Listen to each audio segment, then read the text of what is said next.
I just watched the final press conference for Haye, Bellew 2.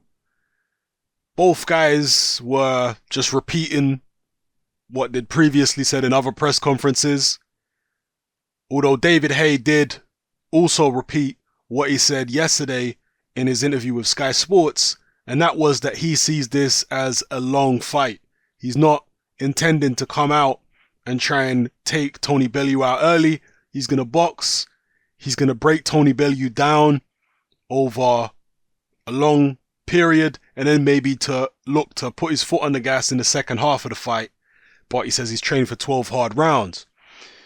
But other than that, yeah, both guys just saying what they normally say. There was a funny bit where one of the actors who was in the In-Betweeners movie came up to the podium, or came up to the stage, podium, whatever you want to call it, where all the fighters were sat, and he put a pair of glasses and gave a briefcase to David Haye's manager, because there'd been some banter in the last few days about David Haye's manager, people saying he looked like a character from the In-Betweeners. So yeah, this one of the actors, not the one who plays Will from the In-Betweeners, one of the other ones, he came up and gave Haye's manager the briefcase and glasses and stayed in character, and he talked to Tony. It was all fun and games at the end of the day. So that was entertaining. But as far as what the fighters themselves were saying, what Eddie Hearn and Ishmael Salas, Dave Coldwell, they were just all repeating stuff they said before. Then they had the face-off, and they got very close, and Tony Bellew shoved David Haye. Now, both David Haye and Tony Bellew have got a long history of rough and tumble at press conferences, particularly David Haye. I mean, we know the infamous incident in Germany with Derek Chisora, but even Tony Bellew, he's had shoving matches with people like Adonis Stevenson and Nathan Cleverly, and even in the lead up to the first Haye fight, there was the shove. So, and Haye, I think, hit him with a left hook or a left jab or something. So it's hardly unexpected, it's hardly surprising that there was some type of hoopla in this final press conference. What I will say is this though, even though Tony Bellew is not acting out of character, because he's normally very confrontational, he normally talks the way that he's talking, he often gets aggressive towards his opponents before fights. This is not out of character, but he is accentuating what he normally does. He is going even further than he normally would in terms of attempting to get under his opponent's skin. He's been goading David Haye incessantly in the build-up to this fight at every opportunity, during the gloves are off, during the press conferences, and I'm sure it will continue at the weigh-in. Certainly, he was doing it at this final press conference. He's just incessantly goading David Haye, going even further than normal. Why? Because he obviously feels like he needs to go even further than normal to ensure victory in this fight. Yeah, that's what it's all about here with Tony Bellew. He's trying even harder than usual to get under the opponent's skin because he feels like he needs to. He feels like David Haye is that much of a threat. He feels like David Haye is a bigger threat in this rematch than he was in the first fight. And because of that, Tony Bellew has come in what appears to be even better shape than he was first time around. He's even sharper because he's anticipating a greater threat from the Haymaker. That's all I can tell you about this press conference. That to me was the motivation for the shove. They got very close and whatnot, and I think Tony Bellew said something like it's not that kind of party or whatever. It is what it is. But to me, it was just symptomatic of the fact that Tony Bellew feels like he needs to go the extra mile in order to secure victory here. And you have to think that Tony Bellew, and I'm not criticizing what he's doing, But Tony Bellew realizes that his ability alone may not be enough. His boxing skills, his toughness, his heart, his power, that alone may not be enough. He feels like he may need the extra edge of unsettling David Haye, getting David Haye to deviate from his game plan in order to win the fight. I think this is symptomatic of the fact that there are questions in Tony Bellew's own mind, doubts about whether he can win this fight if David Haye keeps his cool. Let me know how you felt about the final press conference and the antics between David Haye and Tony Bellew. And crucially, do you think this has rattled David Haye? Do you think he's now taken the bait? I think no. I know that he wants to knock Tony Bellew out. And as I said in my prediction video, if he hurts Bellew, or if Bellew hurts him, I think David Haye might get caught up in instinct and go in all guns blazing. But if the fight is uneventful and there's not much happening, I think David Haye will stick to his game plan. It's when first blood is drawn in a major way, and that is the crucial time where David Haye could make a decision that could influence the outcome of the fight.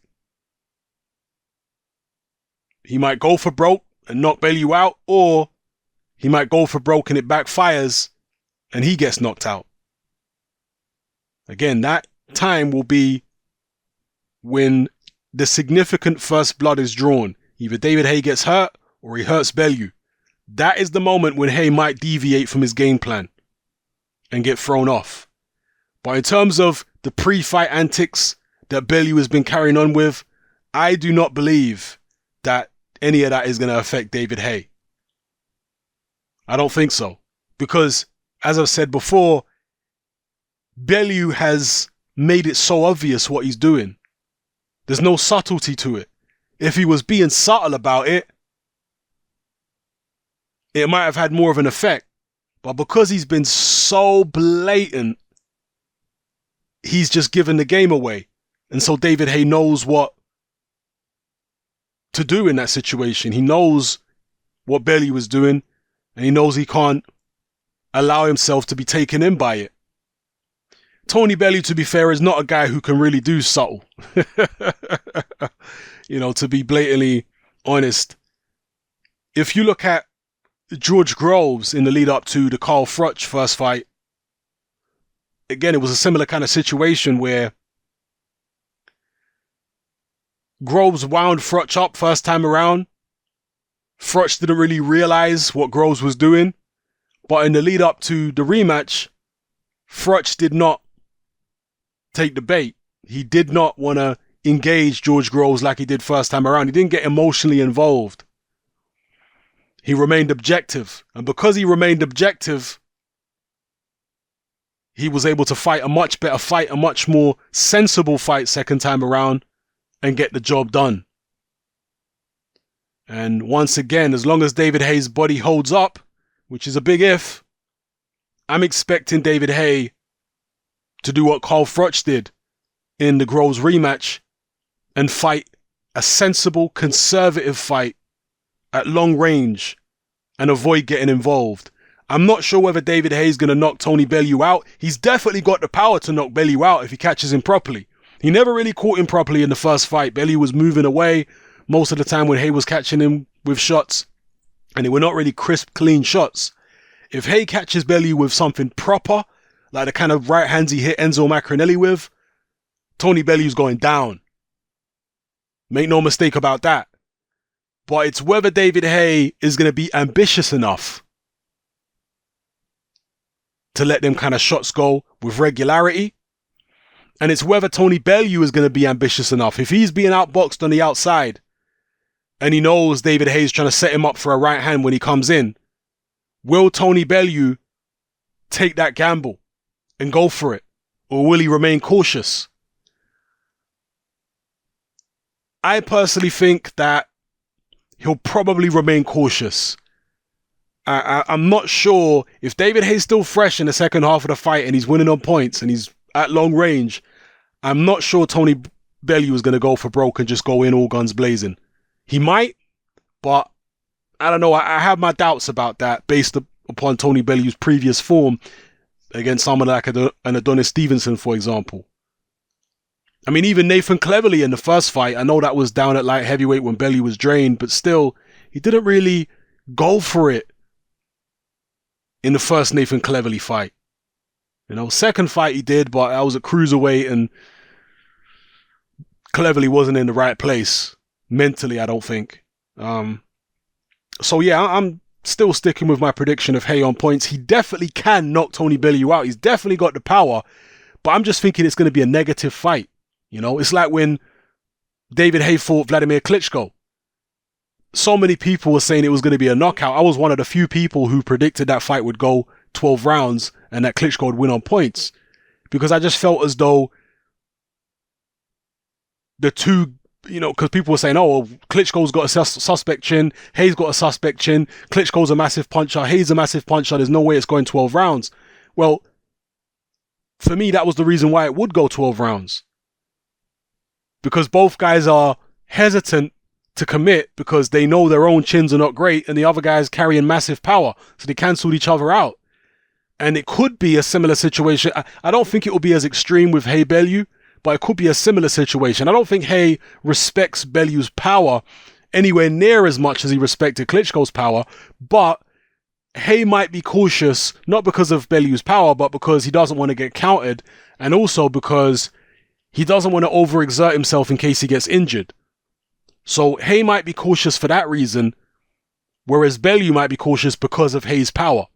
You know, so I don't know. I think it could turn out to be a cagey fight and stay that way for the majority of the 12 rounds. That's what I'm anticipating. It could be cagey and Haye might not get the opportunity to really hit Bellew the way he wants to, but he'll be able to control it with a jab. So we'll see. Let me know your thoughts in the comment section below, people. It's Hatman, I'm out.